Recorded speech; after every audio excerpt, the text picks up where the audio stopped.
We're back to the table for some interesting discourse as it relates to some of the interesting headlines that we've seen this morning. Chris Maduka joins us. Good to have you. Good morning. Good morning, Charles. And good morning, the world. And good morning, Signature TV. All right, I really don't understand this, but maybe you can make sense of this. But governors are lobbying Tinubu to block local government direct payments. Yes, I do not expect them to do anything less than that because that is greed, political greed. And that is Nigerian politics for you. Ask yourself objectively, why should governors?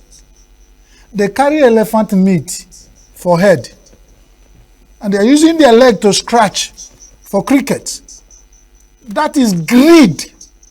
And that greed, I pray, will kill all of them. Allow local government to breathe. Why are you lobbying? Okay? Why should they lobby? If they feel is right. If it's right, right thing should take it without lobbying. Let's proceed. They can as well lobby to have all the Nigerian money paid directly to state governors. Will that make them better? Have they made their states El Dorado?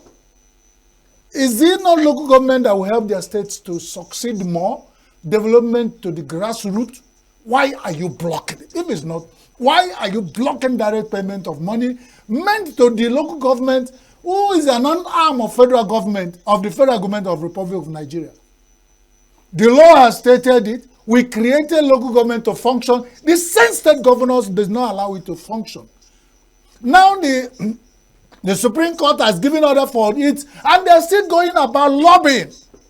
Have they lobbied for government to do all the things in their states? Have they lobbied of government to settle insecurity? Have they lobbied government to stop and get money to pay the pensioners? Have they lobbied the government for increase in allocation? Why are they lobbying for what is due for another person to stop to pay into their pocket? The one they paid over time, what did they do with it? And this is what they tell Nigerians, and they are creating this tension, is brewing, everywhere it's going on, because they want to, winner takes it all. They swallow everything. They swallow the capital, swallow the gain, swallow everything, and nobody will talk. So that we all powerful governors, you take over. But the person who they said they want to help you out of greed, you do not see it. You want to be the person who will run around, take care of local government, take care of state government.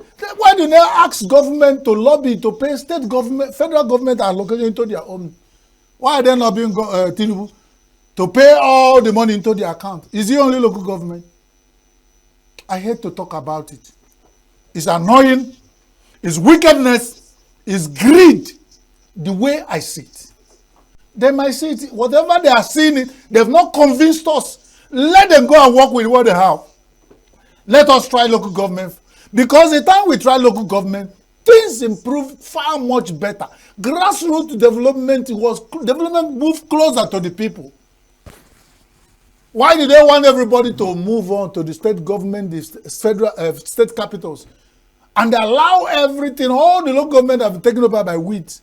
They just select their few people they call caretaker, settle them, and swallow the other ones. The next thing Nigerians should begin to look at is to direct all their lenses to state government, because they are part of Nigerian problem. Everybody is talking, pointing at Tinubu and Asorok. Why what is killing us is with us in our states? The state governors are the most wicked set of people I've ever seen in my life.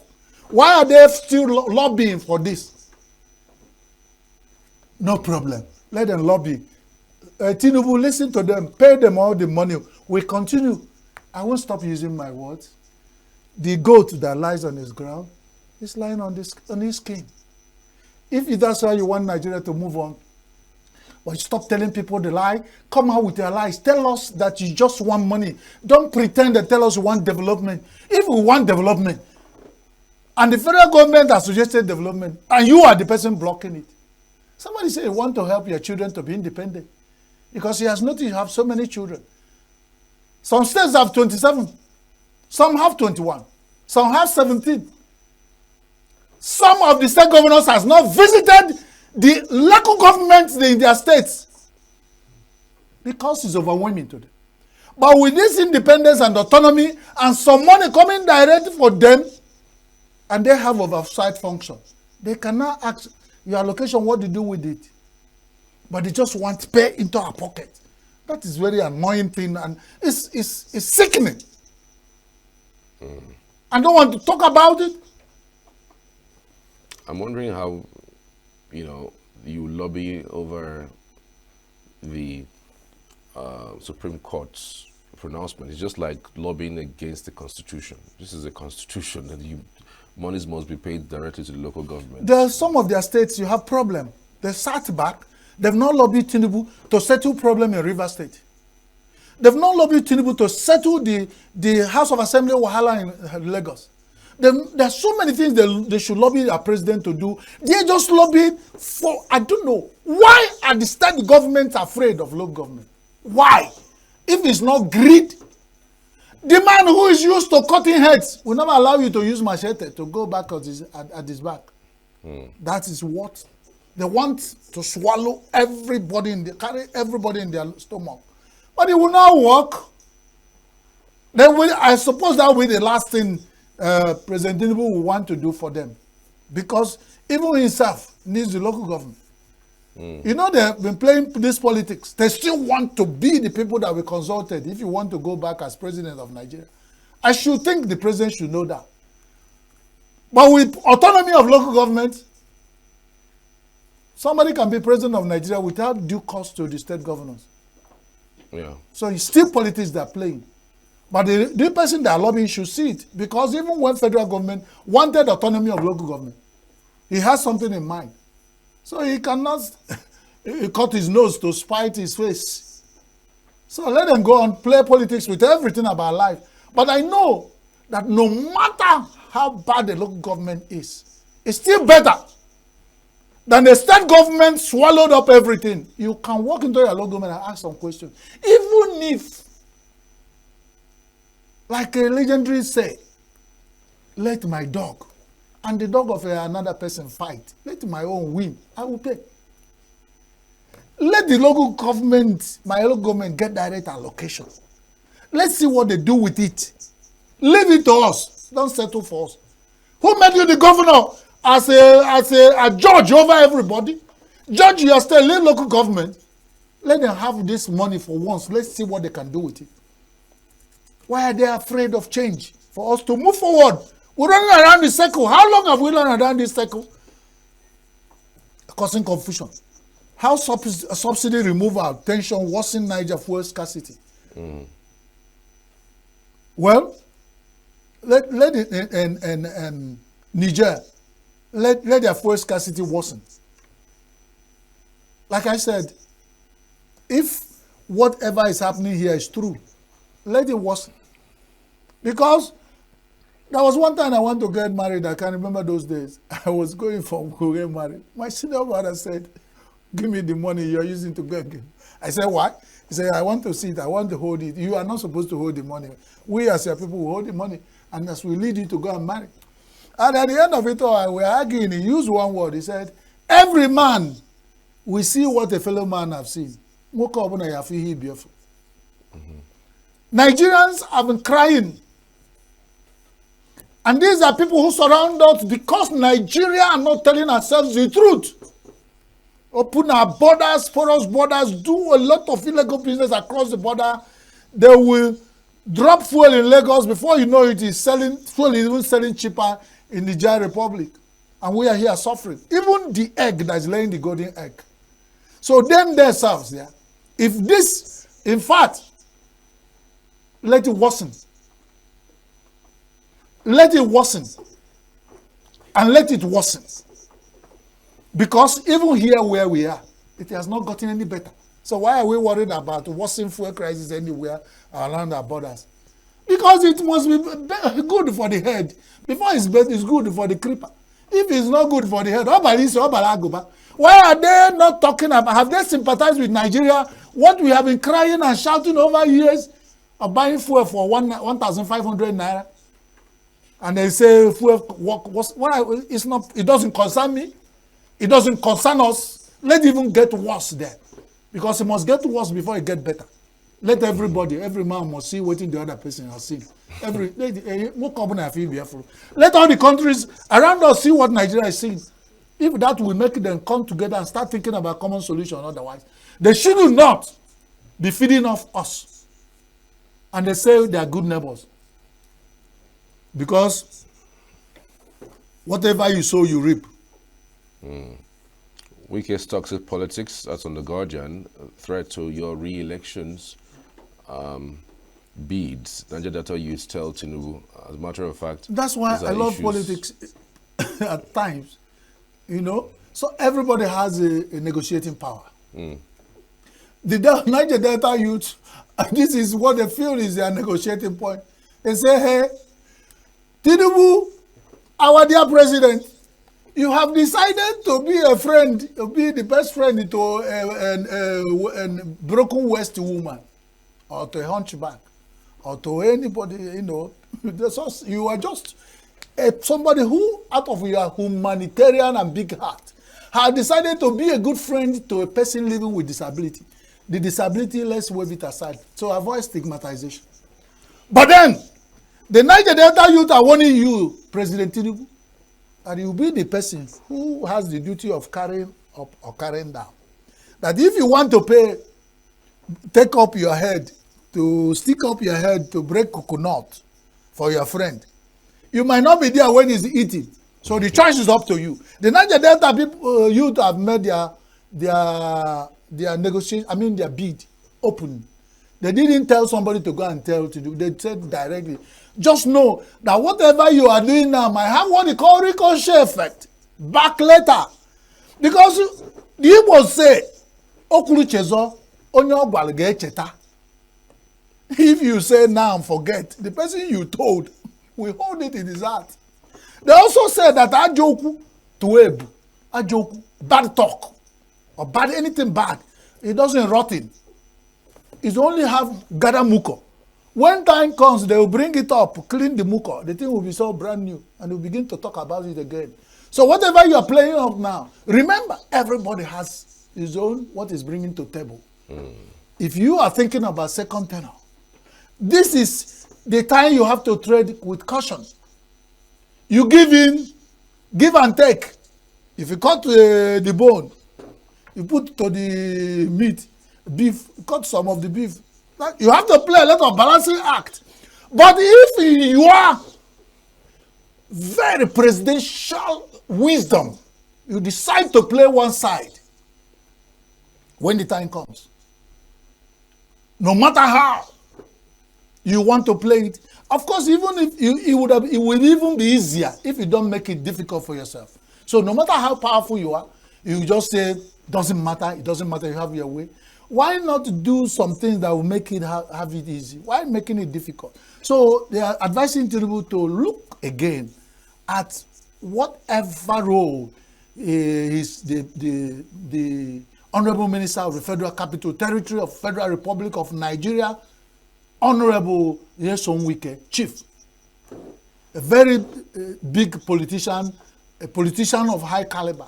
But then everybody has his own ups and downs. So managing is in the table of the president. So it's him to manage, because it's not only him that is big politician in Nigeria that President Tinubu had to manage, but he has to give more to manage that. If what he's doing is more prominent and have potentials of causing trouble for him for his re-election. Let's move on. SDP Sule Lamido tackles RFI, says that your personal problem with Tinubu shouldn't be the basis to remove Tinubu. Somebody has decided on a course to follow, and you are telling him. That's why they are politicians. You now know is a personal. I know at this point RFI is a little emotional person, but I've not given it up for him that he is a very decisive person. There are certain decisions that some of them as politicians are doing like this. They cannot come open to to show them.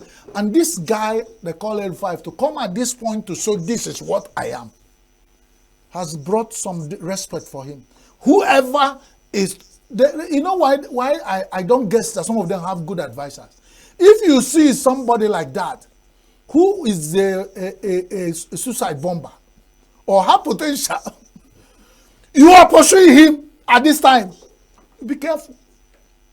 Any bird you find in the daytime, you just wake up in the morning, see a bird dancing by the bush side.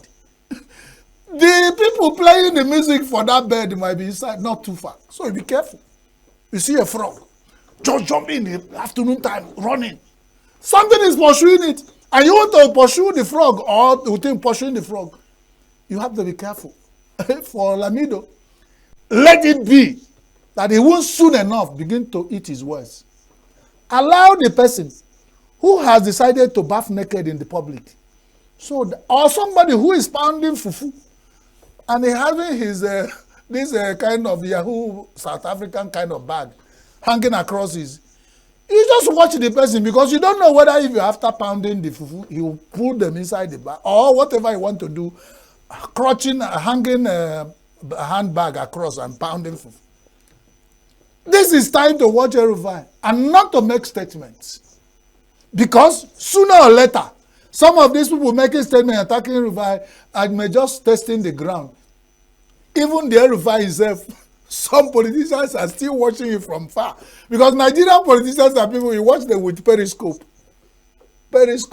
because you hardly know what they are doing, and they don't just tell you, hey, no, daily, they tell you it's 10. You carry and put for him without counting. If any Nigerian politician give you something and tell you, count, recount. So for Lamido, for Erufai, even me and the other Nigerians, I'm sure, are still watching them from far. So let them make these statements are not to be taken to the bank. They tell somebody, Uturubabuogi, that's an Igbo way of cursing somebody. And the person doesn't hear the language. He say, make I see. Until I see. They say, make Uturubabuogi, or say until I see.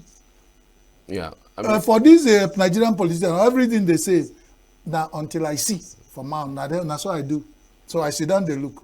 You know, some persons are a little bit skeptical about this arrangement of regrouping to form a coalition to now take over power. I mean, we're not far from 11 years ago when political parties and their big wig came together in 2014 to form a coalition. APC that eventually won in 2015. And so far, look at where we are today. So one would wonder, really. You wouldn't say. I mean, you wouldn't say because you tried and failed that you won't try again. That's about Nigerian world. The world is about trial and trial and trial until you get there. Until you get there. But the thing is that they're the same people. I mean, that is almost as the same people. The Ruchas of this world, the Erufai of this world. We're hearing that some ministers in the Buhari's administration is actually moving in droves to SDP. So they are the same people. So how are we sure? But the politics is played that way. I mean, are you going to say we gather them one place, lock them up, and bring the new people like you, Charles, put you people to go and do it, and then we separate Paul from Barnabas, since they still have the right constitutionally to pursue their ambition as politicians in Nigeria, and since nobody has indicted them or put them in prison if you think they are not done well, they are still, you cannot pass you don't do what you call Ipakonuche. You cannot do conscience judgment. We have all the paraphernalia of governance in Nigeria that can handle people who are corrupt, who are not good citizens, and put them where they belong. But like I told you, the present Nigeria gets what he wants. The present crop of Nigerian people. If out of fear, some people have put fear in them not to talk, and they just keep quiet, then they get whatever they get, they take. They get the kind of politicians they want, the kind of lawyers they want, the kind of pastors and imams they want, the kind of drivers, policemen, army, navy, road safety, everything that they want is what they get. Because That's what they want. They are the people. So you can't live in their life for them until Nigerians get tired one day. And then they also get tired because Nigeria is confused. They are confused tribally, they are confused religiously, they are confused conscience-wise, they are confused party politics. They are totally a confused nation. Until one day this confusion settles out of their eye and they now realize, hey, we have a life to live. And they come together and begin to pursue. Otherwise, what happened in the recent past will continue in the recent future. God bless Nigeria. Thank you so much, Chris Maduka, for your insights on the program this morning. We're back tomorrow, same time, same station for the newspaper headlines and reviews with Chris. But before that, we go straight to something quite interesting. Nika Gula is waiting in the wings for some interesting discourse as it relates to governance. Do stay with us. Save Nature TV. News in your pocket.